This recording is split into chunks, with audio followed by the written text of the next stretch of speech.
so much. It's a real honor for me, actually, I have to say, to speak after Dan and Siad and Sarah, who've spoken so eloquently, I think. It's quite humbling. I am a mere spokesman, and I'm certainly not a lawyer, full disclosure. I thought the thing that I could perhaps add to this very rich mix of a conversation is some observations from an UNRWA perspective, because although I am the former spokesperson, I am, of course, very much in touch with my former colleagues. UNRWA and its mission remains, well, it was a very big part of my life, and it remains a very big part of the values and the mission that I really stand for. So indulge me. I'd like, I think, to make 2 points. First of all, to make some observations about the dossier, the Israeli security dossier, which was the trigger for what is essentially the biggest existential crisis in the history of UNRWA. It, as you know, was leaked or put out within 24 hours of the ICJ's ruling on provisional measures. And I think nobody would be surprised to know that this was quite clearly a piece of news manipulation. It was an accusation, it was allegations, there was no evidence. And I have got hold of a copy of this, and I can assure you all, and I'm very happy to send it to any of you, that it is a series of allegations involving names of people which in May 2023 were handed over to the Israelis by UNRWA itself, because it might surprise some of you to know that every year, as part of its due diligence and its commitment to its zero tolerance policy to neutrality violations, UNRWA can only work in the places it does if it is absolutely copper-bottomed and watertight in its implementation of the humanitarian principles of impartiality and neutrality. So UNRWA handed over the entire staff list in digital form. It had been checked against the Security Council's terrorism list, and Israel didn't actually even respond or thank UNRWA for the list. But neither did it come back to UNRWA and say that it had any reservations about any of the individuals on this list. It was only the day after the ICJ ruling that all of this came out. Now, there is evidence that, if true, would perhaps be not even circumstantial. UNRWA, and now former UNRWA staff, I should say, because the Commissioner General summarily dismissed them before either the internal investigation done by the Office of Internal Oversight in New York or the external one headed by a former French minister. Barely had they started their investigations, but in order to protect the interests of the agency, which is permissible under the frameworks that are there for staff management, Philippe Lazzarini decided to dismiss these people. Now, the journalists, I think, saw that not as a sign of UNRWA's zero tolerance policy, but as an admission of guilt. Now, of course, it was far from that.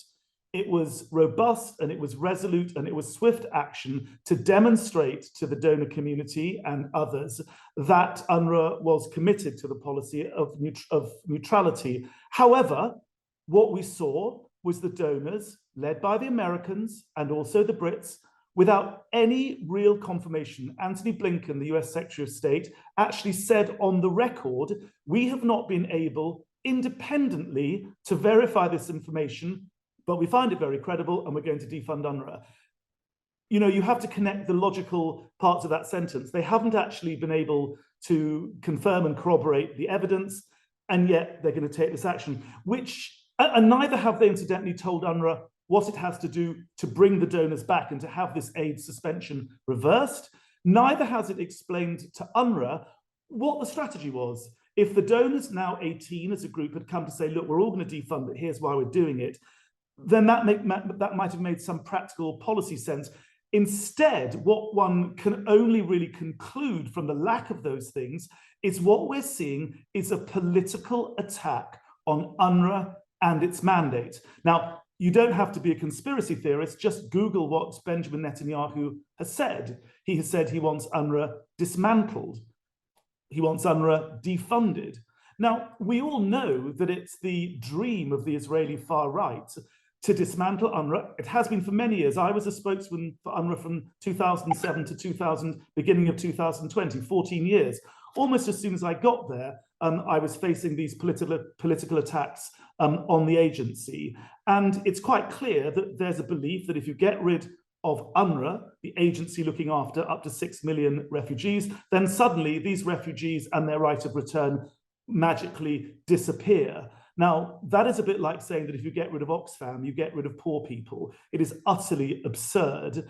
And it is also flies in the face of what the Universal Declaration is based on. These are human beings, these up to 6 million people with inalienable rights, collective and individual rights, including the right to self-determination. So no Israeli far-right cabinet minister or prime minister or coalition can wish that away. The other part of the so-called dodgy dossier, I'm calling it the dodgy dossier because this has now become slammed into the narrative. I think we can all accept it was. The usual suspects were part of all this. So UN Watch, which is an organization that has put out false information consistently about UNRWA, Impact SE, another one of these groups, there are quite a lot of them, and they fed in to this dodgy dossier, and some of them actually went to Congress and were testifying there. So there's a whole network, if you like, of misinformation that is fed on this, and unfortunately the donors have taken this hook, line, and sinker. I mean, I was saying to a group earlier today, we've now seen these pictures, these Abu Ghraib style pictures of Israeli soldiers humiliating naked Palestinians, standing over them in these humiliating fashion.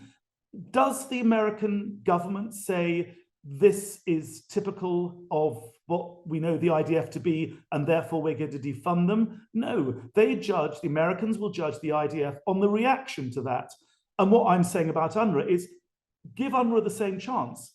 You know, judge UNRWA according to what it does. And what UNRWA has done is resolutely dismiss these people before there's any proven evidence against them. And I think the second broad point I'd like to make, because it hasn't been touched by any of the speakers so far, and that is this notion of abolishing UNRWA. And it's really a practical point I want to make. Let's supposing right now I abolished UNRWA. Of course, UNRWA's mandate is handed down by the General Assembly. UNRWA is a subsidiary organ, so-called, and gets its mandate. So nobody but the General Assembly can actually abolish UNRWA. But let's suppose that it's defunded and it doesn't exist.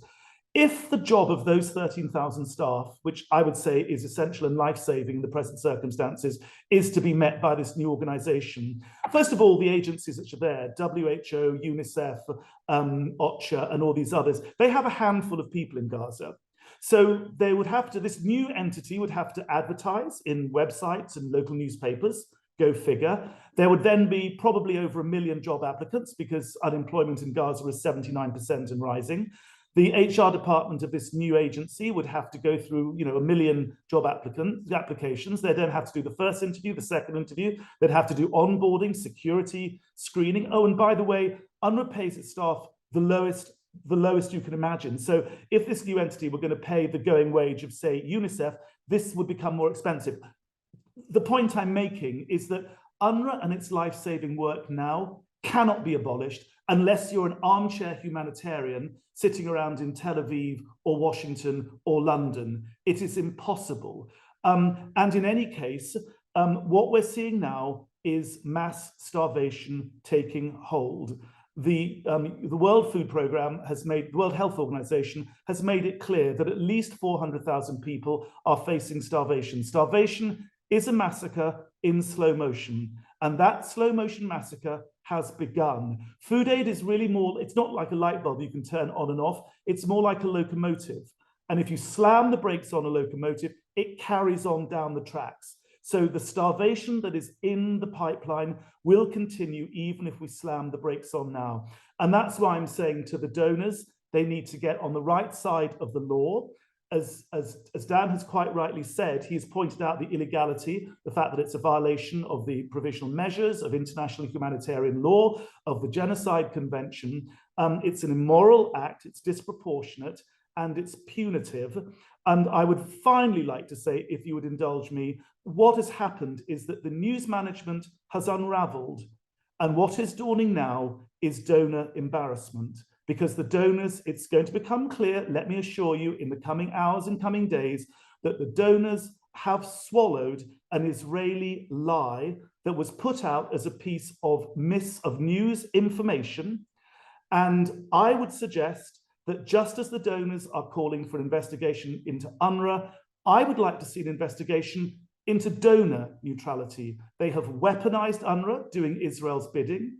I would like to know what mechanisms and frameworks these donors have in their capitals for ring fencing humanitarian decision-making from politics. Because just as UNRWA, I know for a fact, will show the donors transparently that it is implementing these neutrality frameworks, which it has developed itself in partnership with these self-same donors over the years. Just a few years ago, the GAO, the Government Auditing Office of the United States, did a root and branch audit of UNRWA, gave it largely a clean bill of health, and the aid, 350 million, carried on. Okay, so maybe in the light of 7th of October, people feel they need to reinvent the wheel. But let me assure you that those frameworks are there. UNRWA is committed to those frameworks, but we want to know what the donors are doing in order to ring fence humanitarian decision-making from politics, because that's something I think which must come out of this regrettable episode. In the meantime, the donors should immediately unsuspend aid, and if at the end of the internal UN inquiry at the highest level, OIOS in New York, and the external inquiry, any wrongdoing is established, then let's have a conversation about imposing sanctions upon UNRWA. Until that moment, that immoral and illegal decision to defund UNRWA must be reversed. Thank you all very much.